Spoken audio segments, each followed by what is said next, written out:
Hello everyone. In today's video, I will discuss about the next step in Bangladesh's indigenous drone program. I assume everyone who is watching this video already knows about the KX-2, a 125 kilogram UAV capable of runway takeoff and carrying armaments on its two hardpoints created by the Bangladesh Air Force.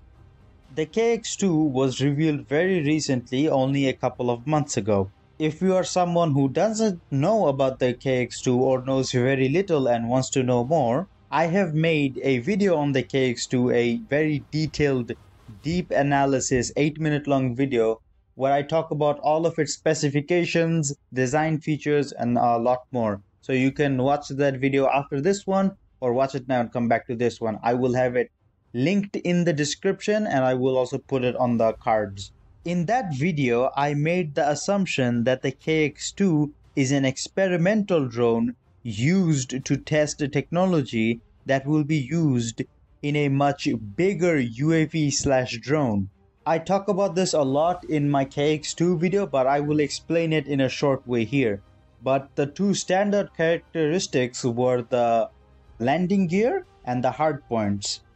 Okay, but why are these standout characteristics? Well, drones that are a similar size to the KX-2 or drones that are even much bigger than the KX-2 are all catapult launched, meaning that they are launched into the sky at full momentum by a catapult system, which is much more simpler than runway takeoff and landing, which is something only seen in much bigger UAVs. But the KX-2 is capable of runway takeoff and landing. The second standard characteristics were of course the hardpoints.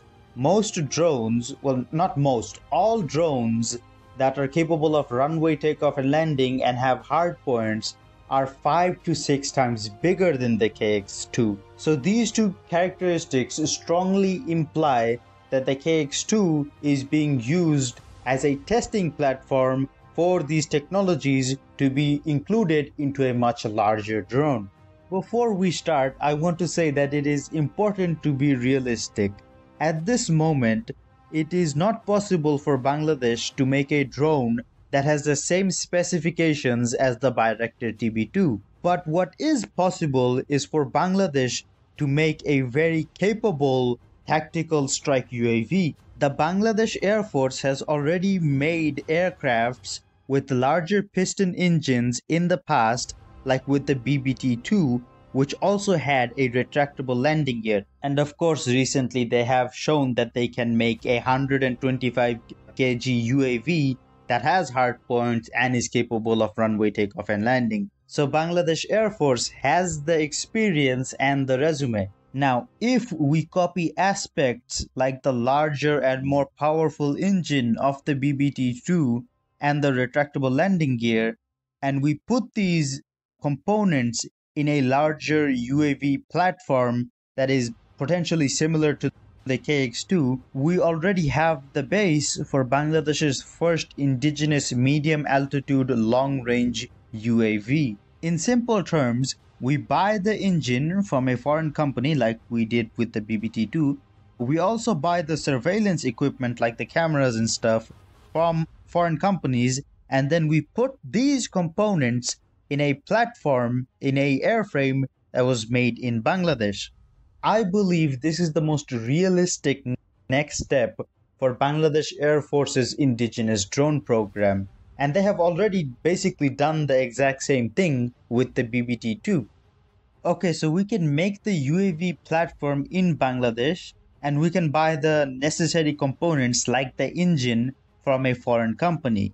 But what about the armaments? Well, Bangladesh Air Force has already modified their Selex Falco Astro surveillance UAVs to carry the Rocket Sun Kirit guided missile, which is also used by the Bayraktar TB2. So if we can modify foreign surveillance UAVs to carry Turkish armaments, then we can configure our own indigenous UAV platform to carry some of the same weapons as the Bayraktar TB2. And with that, we have the platform/airframe, we have the engine, we have the surveillance equipment, and we have the armaments. We have all of the necessary components.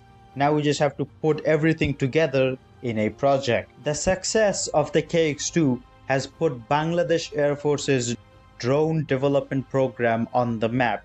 We just need one more step to put us into a position where we can become a regional drone manufacturing powerhouse. Thank you for watching the video till the end. If you have any opinions about what I said in the video, let me know in the comments.